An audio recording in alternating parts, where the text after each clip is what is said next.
shoulder to disregard. Handful of complaints, but I can't help the fact that everyone can see these scars. I am what I want you to want, what I want you to feel. But it's like no matter what I do, I can't convince you to just believe this is real. So let go, watching you turn your back like you always do. Face away and pretend that I'm not, but I'll be here cause you're all that I got. I can't feel the way I did before.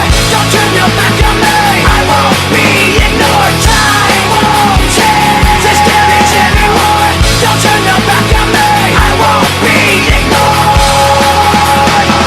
I'm a little bit insecure, a little unconfident, cause you don't understand. I do what I can, but sometimes I don't make sense. I am what you never want to say, but I've never had a doubt. It's like no matter what I do, I can't convince you for once just to hear me out. So let go, watching you turn your back like you always do.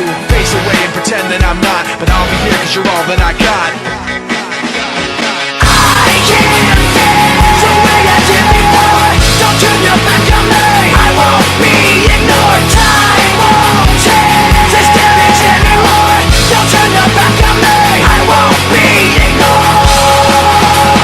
No, hear me out now. You're gonna listen to me like it or not. Right now, hear me out now. You're gonna listen to me like it or not. Right now.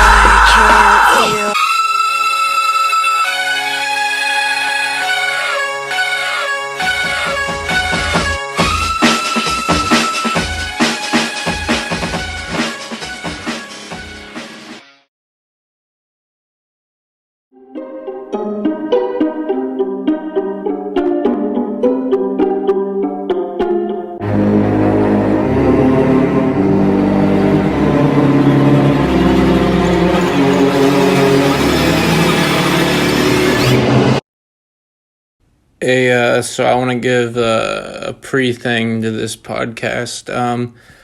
This is more like of a joke podcast, like, making fun of stuff. So let's just appreciate, this podcast. I haven't done one like this. In a lot of my podcasts, I'll sometimes make jokes, and most of the time, objectively, they may not be funny, but to me they are because I sometimes understand the context. So let's just, prepare for that. My fellow Lakeshow finest constituents, to all 30 between 600 of you that have listened to my podcast / YouTube videos, which apparently aren't good enough for my 1,400 subscribers to reach a significant amount, I would like to tell you that this is the greatest day of my life. Not because there is an election, but because the NBA season recently has been confirmed to be in late December prior to Christmas 2020. And this is very important to me because I have never seen a situation where a team, and especially players that are a little bit along in their age, must prepare for a season of warfare within about 70 days of completing the prior season. I remember vividly the season LeBron won his championship in Miami where they played 66 games. That was a lockout season, shortened season. And I can only imagine, instead of that season starting later, what if that was pushed up? The lockout season was, I believe, the year after the Heat lost to the Mavericks, and LeBron lost in 2011. And imagine if that season happened in August, the next season.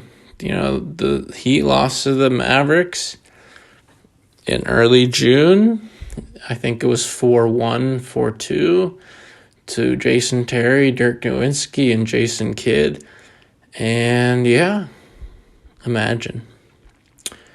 So I'm curious to see how the Lakers handle this. As of right now, we only have a handful of players that are delegated, if you will, to our cap space. We have one player by the name of LeBron James Sr., and he is making in the high 30s, low 30s.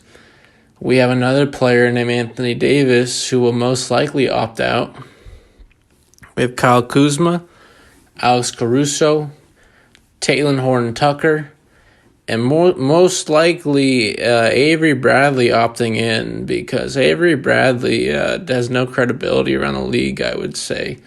How can you argue to make more money with another team when you haven't proven yourself on a championship caliber team? No disrespect to the Celtics. When the Celtics went to a third round against the Heat for several years, and Avery Bradley made that game-winning shot, but, you know, it is what it is. So, yeah, we don't know. What if they re-sign Dudley? I don't think Dudley will have the ability to take over LeBron's place should LeBron sit. Yeah. So once again, this is a joke podcast. I mean, some elements are serious, but I want to be honest. This night is historical. This presidential election, and on these podcasts, I really want to be apolitical, but on this election, it was decided at 8:24 in the morning. Of course, that's Kobe's number, and that's Pacific Standard Time. And also, which I don't know if it's coincidence or what, the votes that came in right before CNN called the election, because CNN was the first major news outlet before the Associated Press, before MSNBC, Fox News to call it. Prior to calling the votes prior to calling it came from Philadelphia, which of course is where Kobe Bryant was born. So, you know, you can just say it's a coincidence, whatever, but I truly think Kobe is watching over us, man. And maybe you could come out and say, people could say, hey, you know, Kobe unfortunately has passed. Who knows what party he would lean to? But I think it's fair to say that during the Oscars, in believe it was 2019, Kobe said, you know, we should shut up and dribble. I'm glad we do more than that. I would think it's fair to say he leaned more, you know, center left towards someone like Biden, Obama. So I like to say that, you know, it's clear Kobe's presence is still here. You know, I lately I really tear up whenever I see Kobe stuff, because this is a time that I know Kobe Bryant would have been active. Kobe being Bryant, that he would have been politically active like LeBron. I mean, Kobe, he fought for homeless people. Who knows? Just who knows, man? This, I started to tear up. Yeah, every once in a while, I'll go back to one of my videos, which once again range from 40 views to 500,000, 500,000 views. Thanks to you guys. I don't know what the heck is going on with YouTube's algorithm. And I'll watch the video and I'll start tearing up about these Kobe tributes. Man, Kobe's like a god to a lot of people from Los Angeles and maybe across the world. And these coincidences of being announced at 8:24 Pacific Standard Time, and those batch coming in from Philadelphia where he's born, is very interesting. And, you know, I tweeted that you know, stat. Hey, you know, 8:24, the election was decided to, you know, players and the Lakers and Jeannie Buss, and fortunately, it didn't get any traction, which I hope it would, because that's kind of a cool stat. Maybe it's an obvious stat, but, you know, on my phone, when I recorded CNN saying it, the time was 8:25. But I was like a minute behind, though. I have DirecTV, and I was recording it, so yeah. All right, so I want to apologize for not doing a player evaluation this weekend.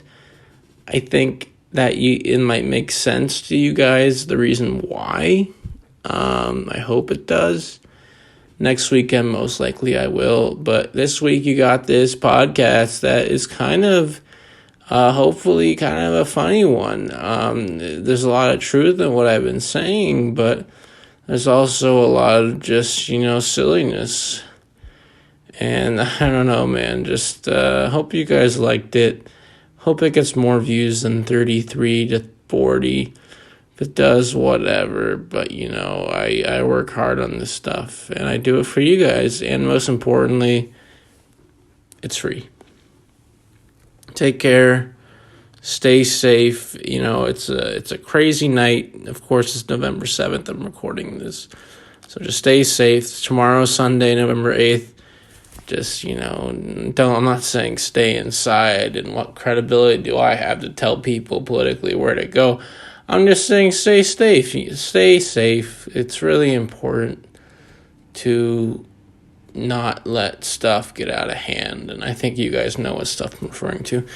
All right, take care, and go Lakers. See you guys next week with a player evaluation, most likely from one of the starting lineup players. All right. Stay safe. Take care. Peace. You'll always be that kid from Philly. Tanti amici lo conoscevano, ci hanno giocato, poi lui si sentiva molto di Reggio. From Lower Merion High School in Pennsylvania. But this kid right here, mark my words, is going to be unbelievable. 4 o'clock in the morning, 5 o'clock in the morning, taking 500 shots. How good is this kid? Back-to-back titles for the Los Angeles Lakers, a three-peat and a sweep. Your 4th NBA championship. The LA Lakers, the 2010 NBA champions. And that was the first time I knew of your greatness. You would think about, what should I do to motivate this guy, this guy, this guy. 81-point game. Olympic champion, the United States of America. Falls down, and he is hurting. But the Lakers eat him at the free throw line. Got it. A 60-point game. What an exit for number 24. And the Oscar goes to Dear Basketball. Tienes que trabajar cada día para ese sueño. He didn't just show up at games. He was deeply involved in that. Coaching young kids is the most important thing we can do.